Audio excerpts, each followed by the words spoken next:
ပြေကြီးလေးမကြောက်နဲ့အစ်သေးတာပြေးငါတို့ကနေနေလေပဲမရှိရင်တော့ဆုံးလိုက် all right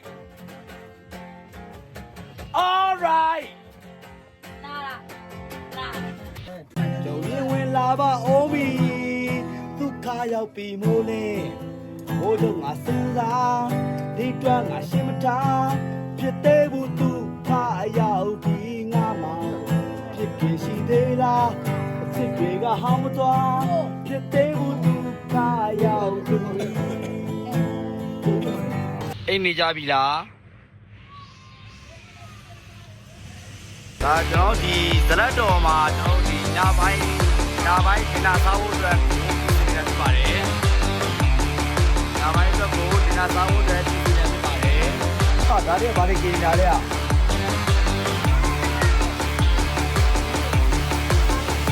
ဒီတော့ကြီးရွယ်နော်ဘာတွေกินနေလဲ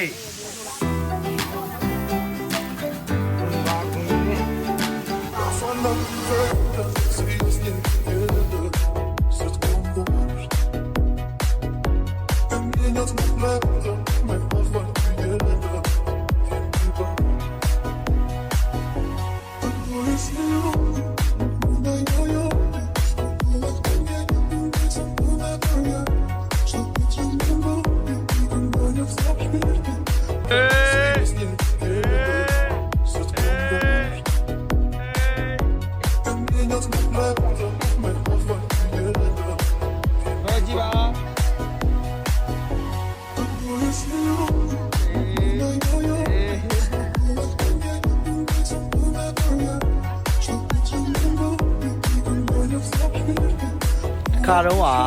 ဘာနတီကြီးမှာအရန်လာတဲ့ကောင်မလေးတယောက်ရှိပါတယ်အဲ့ကောင်မလေးနာမည်ကဂျူးလိုက်တော့ဖြစ်ပါတယ်အဲ့ကောင်လေးကိုအရန် crush နေရတဲ့ကောင်လေးတွေရှိပါတယ်တရက်တော့သူတို့ကဘိုးတိုင်းဒေသကြီးမှာတည်ရှိတယ်ဇလက်တော်ဆိုတဲ့ကစားကွင်းလာတဲ့အချိန်မှာဒီဆယ်ကြီးကိုနောက်ခံပြီးတော့အရန်ဖြစ်တယ်အဲ့လိုရန်ကောင်းနေတယ် what you eat